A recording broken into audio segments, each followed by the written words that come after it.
Cuando se nos propuso desde Armela, y aprovecho para agradecer que se nos propusiera formar parte de esta red y participar en estas primeras jornadas, reflexionar sobre la crisis de los derechos sociales, bueno, lo que intentamos fue hacerlo, tanto María Silvestre como Ainhoa Novo, que no ha venido a estas jornadas, pero que es también una compañera nuestra, y yo misma, pensar un poco sobre la realidad de Euskadi e intentar sacar alguna reflexión que pueda servir de cara al futuro. Esa era la cuestión, por lo menos a nosotras nos parecía que era fundamental pensarlo. Hasta ahora hemos hablado, no solo, pero hemos hablado de los riesgos, de cuál es la situación, cuáles son los cambios que la crisis ha afectado en los últimos años. Probablemente también desde una clave más positiva podamos hablar de cuáles son las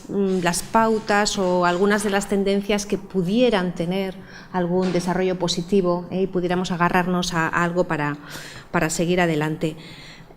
Una de las cosas, yo creo que es fundamental, lo acaba de mencionar Marta, se trata de ver cómo afectan los recortes a la igualdad entre mujeres y hombres, cómo afectan los recortes que se dan en sanidad, en educación, en protección social. Y esto mismo, el intentar analizar cómo afectan esos recortes, es un reto del propio mainstreaming, de la propia perspectiva de transversalidad, que es desde la cual se están desarrollando las políticas de igualdad desde hace ya 10, 15 años, y es la idea de que la igualdad ha de estar inserta en todos los momentos y en todos los ámbitos, en todos los momentos, incluido aquellos en los que se toman las decisiones para ver qué se va a hacer, qué se va a recortar y por dónde se está metiendo la tijera.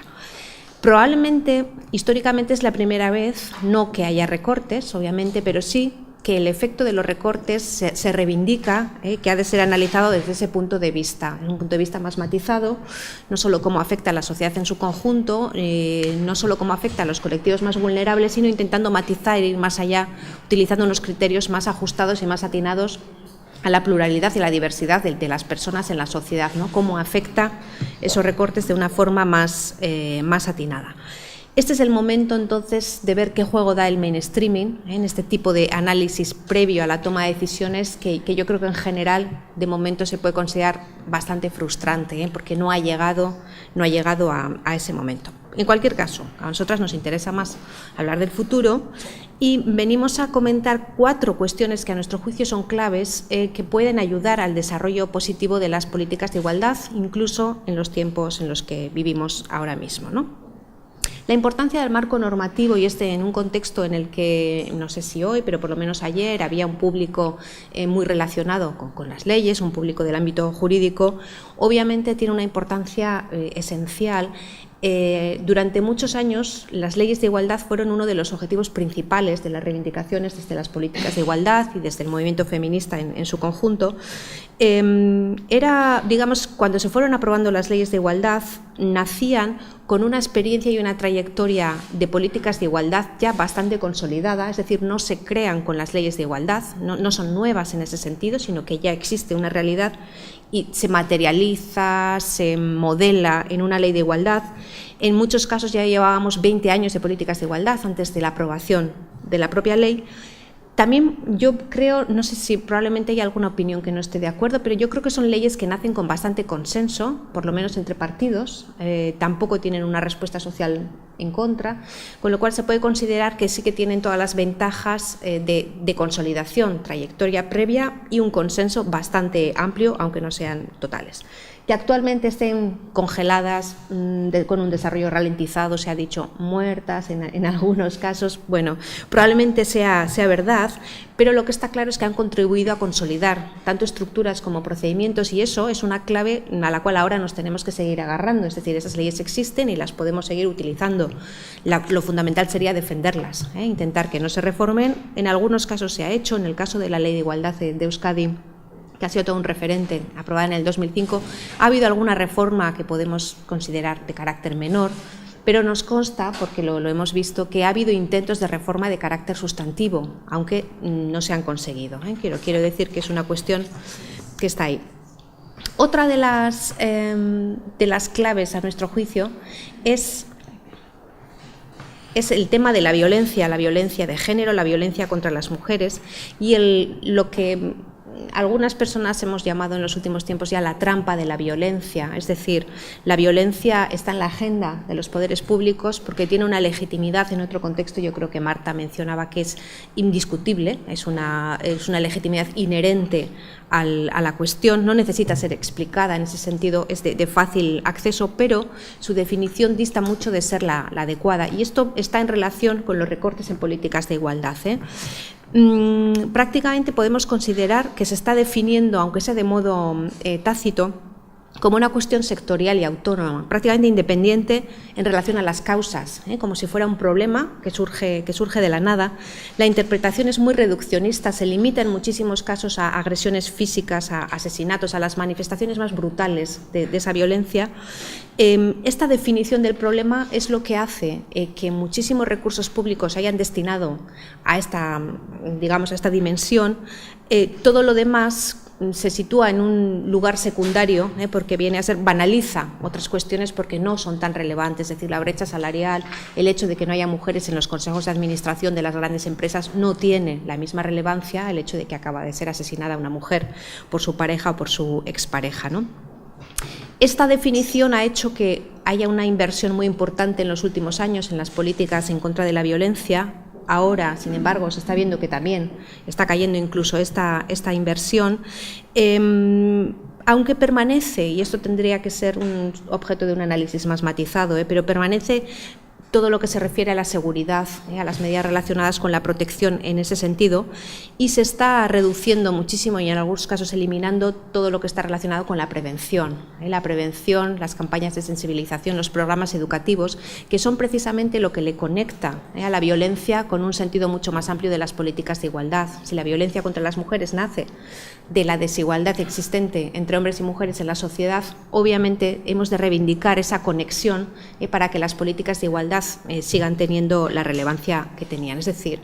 es fundamental la definición de lo que entendemos por violencia para mantener, defender y avanzar en las políticas de igualdad. Otra de las cuestiones clave que probablemente en el caso de Euskadi se vea de una manera mucho más clara y que sí me gustaría contrastarlo con la realidad, por ejemplo, de Galicia, es el papel del nivel local, de la administración local, como oportunidad para las políticas de igualdad. En Euskadi, en nuestra estructura de gobierno multinivel, por administración local entendemos tanto las diputaciones forales de cada territorio histórico como los municipios, pero nos vamos a centrar en la reflexión de los municipios, en el papel de los municipios que han jugado en el desarrollo de políticas de igualdad y en el que pueden jugar en adelante. ¿Cuáles son los factores que pueden dar esta ventaja a la administración local? Por un lado, históricamente ha tenido una cercanía con el movimiento asociativo de mujeres muy grande. Han tenido el apoyo explícito de los grupos de mujeres, de los grupos feministas en los municipios a toda la creación de unidades de igualdad o de organismos de igualdad. Y este impulso desde lo local ha servido en muchos casos para poner en marcha muchísimas políticas de igualdad. En ese sentido se cuenta con el apoyo, la alianza de ese nivel. Probablemente la administración local sea un ámbito no tan marcadamente partidista, además, en donde la disciplina de partido en algún caso puede diluirse o por lo menos ofrece un mayor margen de maniobra a las concejalas o a los concejales para poder tomar decisiones, no digo que estén en contra de lo que dice el partido, pero bueno, que puedan tener, digamos, su propia dinámica de creación o de fomento e impulso de políticas que no estén de una manera tan clara en la agenda de su partido. Luego hay otra cuestión importante, que es todo lo que se refiere a las redes de municipios en un sentido personal y en un sentido más institucional. En el caso de Euskadi hay una presencia muy grande de agentes de igualdad como profesión dentro de la administración local. Muchas de ellas, probablemente la mayoría, aproximadamente serían como probablemente 2/3, han estudiado un mismo máster, que es el máster universitario de la Universidad del País Vasco. Eso yo creo que ha marcado muchísimo cuál es su forma de entender la igualdad y cuál es su forma de entender el papel de las instituciones y de los ayuntamientos en ello. Ha contribuido a generar una red muy fuerte entre ellas, entre estas profesionales, lo que hace que el apoyo intermunicipios sea muy importante. Eso independientemente de que haya recortes para las políticas de igualdad, hace que en sí mismo necesiten, como justificación de su propio puesto de trabajo y en esa dinámica de compromiso, necesiten seguir avanzando, y le da un impulso que es, yo creo que muy difícil de parar al nivel local. Existe en Euskadi también una red de municipios vascos en contra de la violencia y a favor de la igualdad, Berdinsarea, que ahora mismo está compuesto por 59 municipios, que tiene también un peso importante en todo lo que se refiere, no solo, pero a las campañas en contra de la violencia, alrededor del 25 de noviembre, y otra serie de cuestiones en las cuales se apoyan los municipios, consiguen financiación y, además de eso, digamos, utilizan esa sinergia de trasladar buenas prácticas de un ayuntamiento a otro de una forma bastante fluida. Dentro de esta importancia por la Administración local, podríamos destacar también el papel que juega la Carta Europea por la Igualdad a nivel local, aprobado en el año 2006, que actualmente cuenta con más de 1.300 firmantes a nivel de la Unión Europea y que en el caso de España son 111 municipios. Hay otra serie de provincias y demás que también lo han firmado. Un minuto. Simplemente para ver ese peso relativo en torno a la presencia en Euskadi de esta Carta, hay 32 municipios firmantes, lo cual supone que es el 12,7% de los municipios vascos han firmado la Carta Europea. Es un porcentaje que sube muchísimo lo que se refiere, lo que me desmonta es el chiringo, de lo que se refiere al caso de España. Hay una cuestión, a punto y ya termino, importante, lo que puede suponer la reforma de la Ley de Bases del Régimen Local, o la ley que ahora mismo acaba de entrar en el Parlamento en septiembre, en el Congreso, y que yo creo que después en la siguiente mesa redonda va a ser objeto de análisis en lo que respecta a su implicación en la protección de los derechos de los servicios sociales. Es interesante ver qué es lo que ha ocurrido, la evolución que ha habido desde el primer texto, el primer borrador de anteproyecto, las alegaciones presentadas precisamente por la Federación Española de Agentes de Igualdad, que presentaron una alegación, y cómo se ha incorporado, por lo menos, de nuevo, algo que estaba desaparecido en el borrador, y es que existe la posibilidad de que las comunidades autónomas o el Estado deleguen en los ayuntamientos la competencia de actividades en favor de la igualdad. No sé qué juego dará eso, pero en cualquier caso se ha conseguido. Termino mencionando la importancia del mainstreaming. Y la importancia del mainstreaming desde un punto de vista más positivo, ver, aparte de los riesgos que mencionaba Tita, que el mainstreaming en sí mismo puede ser un peligro en el sentido de que si todos los departamentos, todos los sectores han de asumir la igualdad, probablemente deje de ser prioritario fomentar políticas de igualdad, organismos de igualdad. Sí que es posible también entenderlo desde un punto de vista más positivo, y es el mainstreaming tiene un margen bastante importante de desarrollo con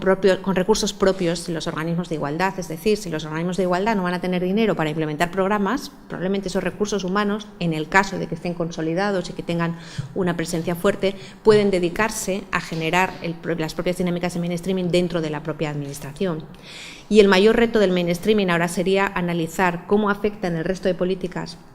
a la igualdad entre hombres y mujeres, no solamente analizando los resultados y como indicadores más cuantitativos, sino desde un punto de vista más de coherencia, que mencionaba también Marta hace un momento, y es intentar ver dentro de los planteamientos que normalmente subyacen en el paso previo a la toma de decisiones, cuáles son las posibilidades de transformación que pueden tener todo ese tipo de cuestiones en torno a la igualdad entre mujeres y hombres. Yo creo que ese es el principal reto en la actualidad. Siguiendo con la conclusión, ¿no?, a la que hemos llegado como investigadoras después de el análisis de diferentes prácticas o estrategias de las políticas de igualdad, de que el mainstreaming es un elemento importante, un instrumento clave, sobre todo en contexto de crisis económica, para poder abordar algunas medidas a favor de las políticas de igualdad, sin negar el hecho y el riesgo que comentaba antes Tita, ¿no?, de que se considere como excusa para la anulación de determinados organismos o medidas. También creo que tiene un potencial muy importante allí donde se ha conseguido establecer una estructura y un personal que luche por el desarrollo de dicho mainstreaming, cuestión que yo creo que en Euskadi sí se ha conseguido por las razones que comentaba antes Arantxa. Una de las medidas que consideramos que puede ser fundamental para favorecer la igualdad entre mujeres y hombres y para aplicar políticas de igualdad y para generar ese mainstreaming son los presupuestos con perspectiva de género. en el sentido de que el presupuesto al final es el documento político que define la voluntad del poder político y además determina qué grupo de personas, qué ámbitos y qué políticas son priorizadas y abordadas frente a otras. Con lo cual creemos que es un instrumento clave para no solo pues implementar, planificar e impulsar políticas de igualdad, sino para también analizar o evaluar si están generando o si están teniendo un impacto sobre la consecución de la igualdad entre mujeres y hombres. Ahora bien, también es cierto, y lo vamos a mencionar solo brevemente, que hoy por hoy todavía los presupuestos con perspectiva de género tienen serias limitaciones, porque no hay una base teórica potente. La mayoría de las teorizaciones vienen de la pura inducción de prácticas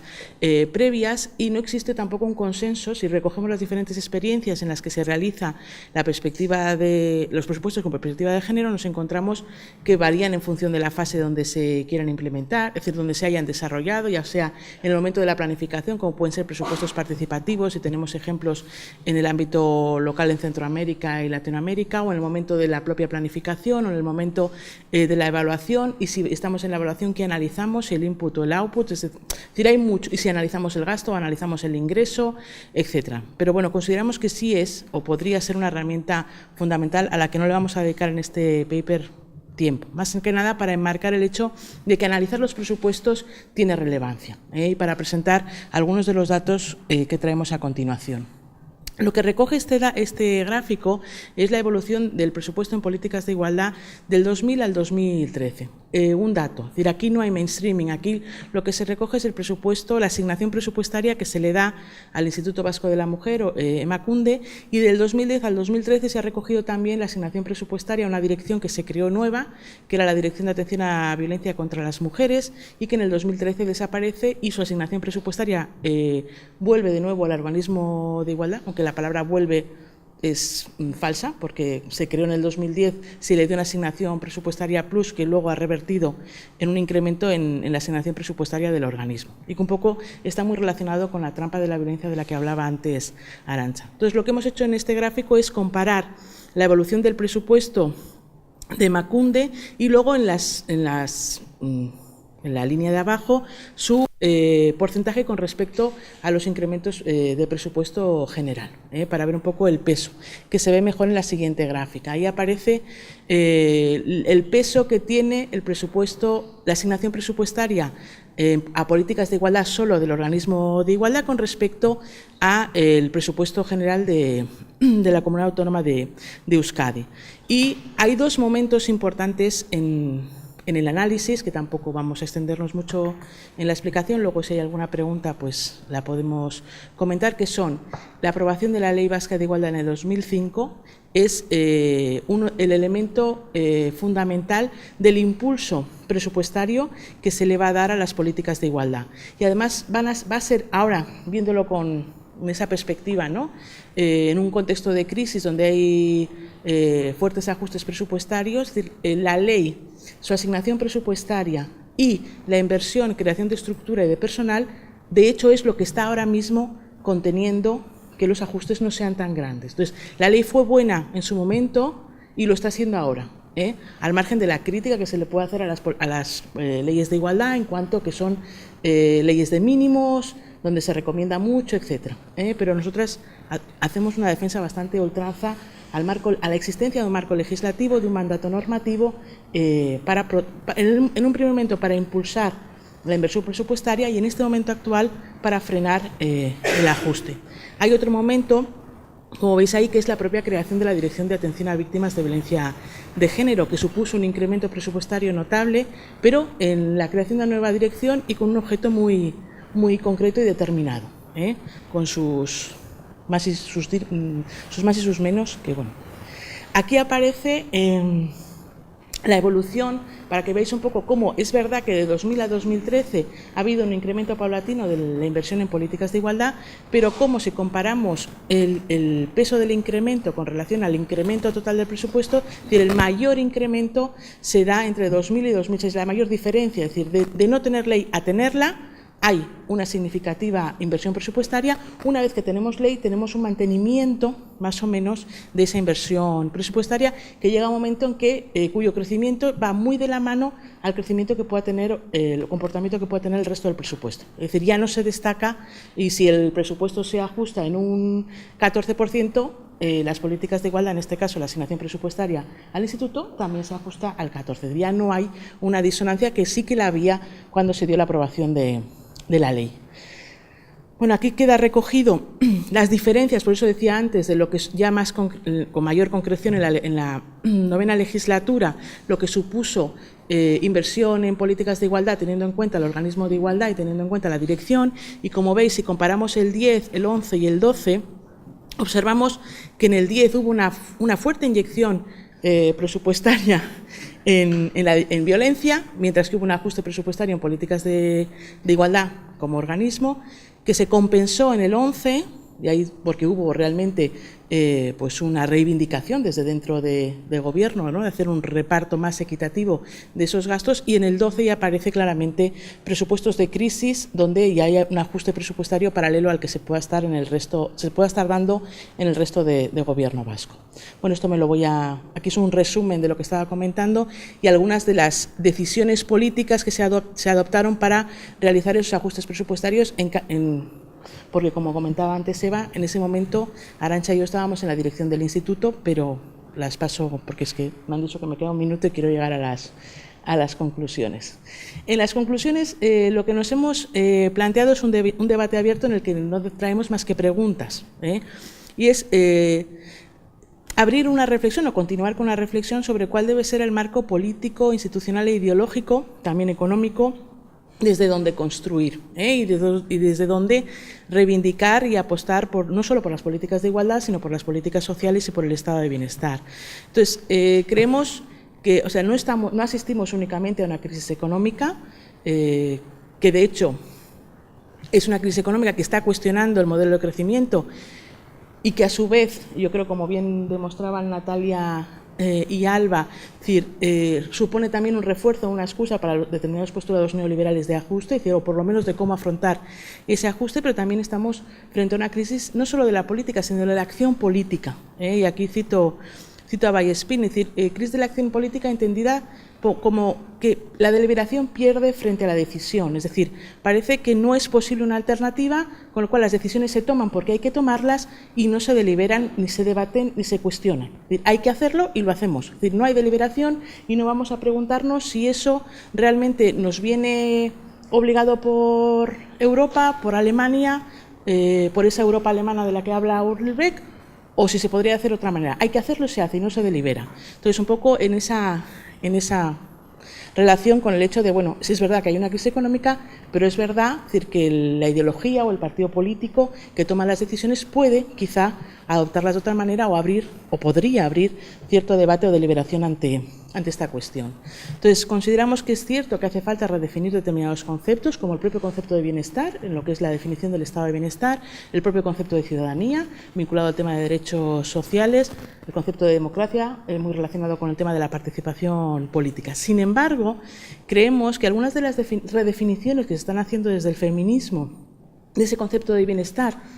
bienestar más vinculado o relacionado con el estado de bienestar o el estado social y democrático de derecho, es una redefinición que carece hoy por hoy de un modelo económico alternativo, con lo cual nos parece que eso tiene serios riesgos. Porque ¿cómo vamos a desvincular la economía del cuidado de la mercantilización o desmercantilización de la actividad? Y creemos que es seriamente un riesgo. Es decir, ahora mismo determinados sectores del feminismo, tanto en Europa, pero sobre todo mirando hacia Centroamérica y Latinoamérica, están reclamando el concepto del buen vivir, que a mí, que como teoría nos gusta, es decir, poner en el centro la vida y entender que la economía no es solo el mercado, la economía es mucho más, está mucho más abierta y hay que reconocer la generación del bienestar no remunerado. Sin embargo, esa reivindicación del cuidado y de la vida en el centro no tiene hoy por hoy una articulación de un modelo político concreto, con lo cual creemos que se corre el riesgo de ir a su mercantilización y caer en la trampa del discurso neoliberal. Con lo cual ahí creemos que hace falta una redefinición, pero que no nos vale la que hoy por hoy está haciendo determinado sector del feminismo.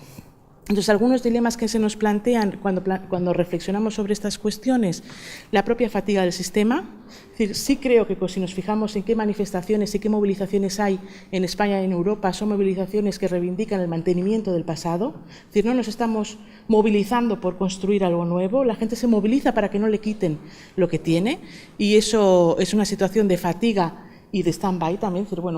porque realmente no tenemos muy claro que vayamos a ir hacia atrás, con lo cual igual deberíamos empezar a reivindicar cuestiones de futuro que construyan alternativas al presente y que mejoren el pasado. Entonces,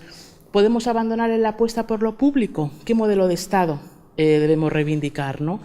Y en este punto creo que un tema pendiente que no nos estamos planteando es ese nuevo modelo de Estado, ¿va a venir de la reforma o va a venir de la revolución? Y aquí sí que consideramos que un cambio, desde luego, importantísimo, viene si establecemos alternativas a los procesos de toma de decisión, incluidos también, incluyendo no solo esos procesos, sino también a quienes toman esas decisiones, actores y actores políticos, económicos y de toda índole. Preguntas que debemos afrontar desde el feminismo para, consideramos, poder articular esa respuesta alternativa al modelo político-económico. Y aquí lo dejo. Muchas gracias.